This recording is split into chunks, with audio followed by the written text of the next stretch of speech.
AP యూనివర్సిటీలో ఈ నెల 11 నుండి 13 వరకు national semi conductor technology symposium 2025 అమరావతిలో జరుగునున్నది. ఈ మేరకు మంగళగిరిలో ఎఫాక్ట్రానిక్స్ MD D Ramakrishna, VIT vice chancellor doctor Kotareddy, CII AP vice chairman Narendra Kumar, ఐటాస్ అధ్యక్షుడు ఇంద్రజిత్ పాల్గొని వివరాలు అందించారు. విఐటి యూనివర్సిటీలో ఇన్ కొలాబరేషన్ విత్ ఎఫ్ట్రానిక్స్ మనం ఒక national semi conductor technology symposium organise చేస్తున్నాం. ఇది 3-day national semi conductor technology symposium మనకి 11th నుంచి 13th వరకు. అయితే దీనికి చాలామంది కొలాబరేషన్స్ ఉన్నాయి. అంటే మనకి ఎఫ్ట్రానిక్స్ కాకుండా ఇంకా ది IEEE, తర్వాత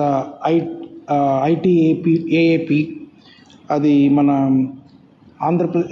the information technology association of Andhra Pradesh, తర్వాత CII, the confederation of Indian industries AP, ఇలా అందరు పార్ట్నర్స్తో ఈ నేషనల్ సింపోజియం ఆర్గనైజ్ చేయడం జరుగుతుంది. దీనివల్ల యాక్చువల్గా ఏంటంటే మనకి ఈ semiconductor mission, the India semiconductor mission మనకి 2021లో సెంట్రల్ గవర్నమెంట్ స్టార్ట్ చేసింది. అంటే semiconductor industry has to grow in India.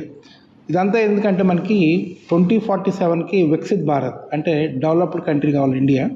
దానికోసమని ఈ సెమీ కండక్టర్ ఏరియా మీద కూడా ఫోకస్ చేయడం జరిగింది మన సెంట్రల్ గవర్నమెంట్. దాని ప్రకారం దాన్ని దృష్టిలో ఉంచుకొని ఈ మన అన్ని ఇన్స్టిట్యూషన్స్, యూనివర్సిటీస్, ఇండస్ట్రీస్ కూడా ఆ డైరెక్షన్లో పనిచేస్తాయి అన్నమాట. అయితే we believe that VIT University believe that the success of the university depends on how closely we work with the industries. అలానే మన ఎఫ్ట్రానిక్స్ మన సార్ కూడా యాక్చువల్గా చాలా వరకు రామకృష్ణ గారు కూడా చాలా వరకు యూనివర్సిటీస్తో కొలాబరేషన్ అయ్యి తర్వాత యూనివర్సిటీస్ని అలాంగ్ విత్ ఇండస్ట్రీ ఈ వాంటెడ్ టు టేకప్. అందుకనే ఈ కొలాబరేషన్కి మేము అడగంలోనే ఇమ్మీడియట్గా యాక్సెప్ట్ చేశారనమాట. Is very happy to collaborate with us.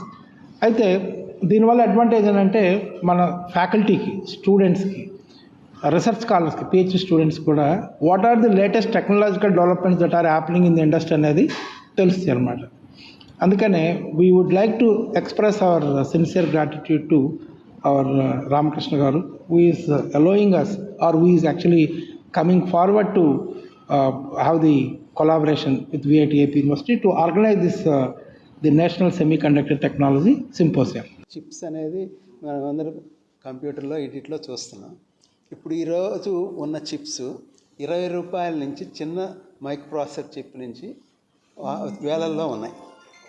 World వైడ్గా చాలా ఉన్నాయి. దాని గురించి నేను ఇప్పుడు మాట్లాడతాను. దాన్ని ఎట్లా వాడుకోవాలి, మన యంగ్ జనరేషన్ దాంతో హైయర్ ఎండ్ అంటే బెటర్ జాబ్స్కి ఎట్లా వెళ్ళగలుగుతారు, కంట్రీ ఎట్లా గ్రో అవుతుంది అనే దాని మీద ఫండమెంటల్గా ఈ సింపోజియం. ఇక్కడ కనుక చూస్తే ఫ్యూచర్ బిల్డింగ్ ఆర్మ్ CPU అనేది వరల్డ్ వైడ్గా బాగా పాపులర్ అయిన చిప్. ఆ చిప్ ఆల్రెడీ 325 బిలియన్ ఆర్మ్ ప్రాసెసర్స్ని వరల్డ్ వైడ్గా దే సోల్డ్. 325 బిలియన్ అంటే ఎన్ని రెట్లు అనేది ఆలోచించండి. మన ప్రపంచంలో ఉన్న జనాభా కంటే కూడా 40 రెట్లు ఎక్కువ చిప్స్ ఆల్రెడీ దే సోల్డ్. అది అంత పెద్ద బిజినెస్ అనమాట. దాని చుట్టూ ఈ 22 మిలియన్ ప్లస్ సాఫ్ట్వేర్స్ బిల్డ్ చేస్తాయి. అట్లాగే అది ఆల్మోస్ట్ 100% వరల్డ్ వైడ్ అదే టైప్ ఆఫ్ చిప్స్ని వేరియస్ కంపెనీస్ తయారు చేసి ప్రపంచానికి అందిస్తున్నాయి. అటువంటి చిప్స్ గురించి మనం తెలుసుకోవాల్సిన అవసరం ఉంది, దాన్ని వాడాల్సిన అవసరం ఉంది. అన్ఫార్చునేట్గా ఆ టెక్నాలజీ గురించి చాలా తక్కువ అవగాహన ఉంది. అది కాలేజీల్లో కానీ, యూనివర్సిటీస్లో కానీ, ఐఐటీస్లో కానీ చాలా తక్కువగా నేర్చుకుంటున్నారు. అది నేర్చుకోలేకపోవటం వలన ఇండియాలో కొత్త ప్రొడక్ట్స్ డెవలప్ చేయడానికి ఛాలెంజెస్ ఉన్నాయి. దాంట్లో కనుక తీసుకుంటే ఇప్పుడు మీకు ఇక్కడ రకరకాల డివైజెస్ కానీ రకరకాల సిస్టమ్స్ మీకు ఇక్కడ డిస్ప్లే చేస్తున్నాం. అన్నిట్లో ఈ ఆర్మ్ CPUs అనేది మల్టిపుల్ వాడుతుంటారు. ఒకటి కాదు, కొన్నిట్లో అయితే ఇప్పుడు కార్లో లేకపోతే ఇటువంటి వీటిలో అయితే వేలల్లో కూడా వాడుతున్నారు. హై ఎండ్ కార్లో 1000 చిప్స్ వాడతారు. ఇటువంటి చిప్స్ డెవలప్ చేసి దాని నుంచి అప్లికేషన్స్ డెవలప్ చేయటం అనేది ఈ రోజున్న టెక్నాలజికల్ ఛాలెంజ్. దాంట్లో చాలా డబ్బులు ఉన్నాయంటే డెవలప్ చేసే వాళ్ళకి మంచి ప్రాఫిట్స్ వస్తాయి. అట్లాగే దాంట్లో పనిచేసే వాళ్ళకి హయ్యర్ ఎండ్ శాలరీస్ వస్తాయి. ఇప్పుడు దాకా మనం ఐటీ జాబ్స్ అంటున్నాం. ఐటీ జాబ్స్లో ఏమవుతుంది, ఇప్పుడు మ్యాక్సిమం ఇప్పుడు ఎక్కువ మందికి వచ్చే జాబ్ ఎంత శాలరీ ఉంటుంది, మంత్లీ 25,000. హైదరాబాదు లేదా బెంగళూరు వెళ్తే అది సరిపోతుంది అక్కడ వాళ్ళు బతకడానికి అనేది క్వశ్చన్ అవుతుంది. హయ్యర్ ఎండ్ జాబ్స్ క్రియేట్ చేయాలంటే ఇటువంటి ఏరియాల్లో వర్క్ చేసే వాళ్ళకి almost 15 lakhs per year salary, 1 or 2 talent ఉంటే ఇంకా ఎక్కువ శాలరీ కూడా రావడానికి ఉన్న ఆపర్చునిటీ ఈ ఏరియాల్లో ఉన్నాయి. ఎందుకంటే దీంట్లో ఎలక్ట్రానిక్స్, సాఫ్ట్వేర్ ఇదంతా డెప్త్గా వర్క్ చేయాల్సి వస్తుంది కాబట్టి దీంట్లో ఎక్కువ శాలరీస్ ఉన్నాయి. That's one side of the thing. Excellent. ఎందుకంటే సెమీ కండక్టర్ పాలసీ అనేది లాంచ్ అయిన కొన్నాళ్ళు అయింది, ఇప్పుడు మెచ్యూరిటీ స్టేజ్కి మూవ్ అవుతుంది. యాక్చువల్గా సెమీ కండక్టర్ అనేది హార్ట్ ఆఫ్ ద సిస్టమ్. మీరు చూసారు ఇప్పుడు బోర్డ్స్ అన్ని heart of the system, and at the same time it's back bone for our economy. మన ఎకానమీ గ్రో కొట్టడానికి కానీ మన సెల్ఫ్ సస్టైన్ అచీవ్ చేయడానికి కానీ బ్యాక్ బోన్గా నిలుస్తుంది అనమాట. సో చూస్తే మనం లాస్ట్ 20-30 years కానీ చూస్తే మన ఇండియన్ ఇండస్ట్రీ అనేది ఐటీ మీద ఫోకస్ చేసింది, మ్యానుఫ్యాక్చరింగ్ మీద కాదు. సో ఇప్పుడు మనం దానివల్ల ఏమైందంటే మనం వెనకబడ్డాం.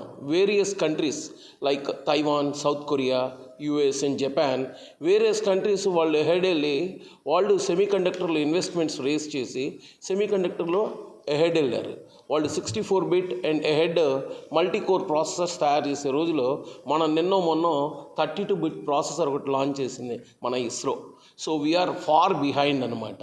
ఈ ఫార్ బిహైండ్ అసలు ఎందుకు ఉన్నాం మనం, ఎందువల్ల మనం బిహైండ్ అంటే, ఒకటి అప్లికేషన్ అండి, రెండోది మనం ఈ పర్టికులర్ చిప్స్ని మనం ఫారిన్ కరెన్సీని యూజ్ చేసుకుంటున్నాం. ఇప్పుడు current scenario 70 rupees, 60 rupees, 70 rupees, 80 rupees నుంచి 90 రూపీస్ దాకా డాలర్ వెళ్ళిపోయింది.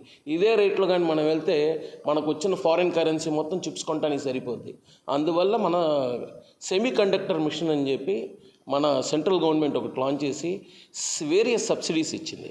బేసిక్గా మనం దీనికి ఎందుకు వెనకపడ్డాం అన్న యాంగిల్లో మనం ఆలోచించి చూస్తే మన డిలేడ్ ఇన్వెస్ట్మెంట్స్ దీంట్లో చాలా డిలేగా చేసాం. నెక్స్ట్ పాలసీ గ్యాప్స్ అనేది క్రియేట్ అయిందనమాట. సో మనం ఫర్దర్గా వెళ్ళాలంటే ఇన్వెస్ట్మెంట్ అట్రాక్ట్ చేయడం ఒకటి జరగాలి ఈ ఇండస్ట్రీలో, and at the same time పాలసీలు ఎక్కడెక్కడ గ్యాప్స్ నేను ఫుల్ఫిల్ చేస్తూ ఎస్పెషలీ ఇన్సెంటివ్స్ కానీ, ట్యాక్స్ హాలిడేస్ కానీ అండ్ వేరియస్ ఎకో సిస్టమ్స్ని డెవలప్ చేయగలగాలన్నమాట. ఐటీ మీద చాలా ఫోకస్ ఉంది మనకి. ఇప్పుడు ఐటీలో కూడా మనకి ఎదురు గాలి వేయటం మొదలైంది. టెక్నాలజీ చేంజ్ అవ్వచ్చు, పాలసీ చేంజెస్ అవ్వచ్చు, వీటన్నిటి వల్ల. సో ఇట్లాంటి సందర్భంలో మన యువతకి కొత్త ఏరియాస్లో అవకాశాలని అందిపుచ్చేటట్లు చేయాల్సిన బాధ్యత మనకుంది as an industry, as this one. So అందువల్ల దీంట్లో ఇప్పుడు ఈ సెమీ కండక్టర్ ఏరియాలో ఎంబెడెడ్ సిస్టమ్ ప్రోగ్రామింగ్లో రాబోయే రోజుల్లో చాలా మంచి ఆపర్చునిటీ ఉంది.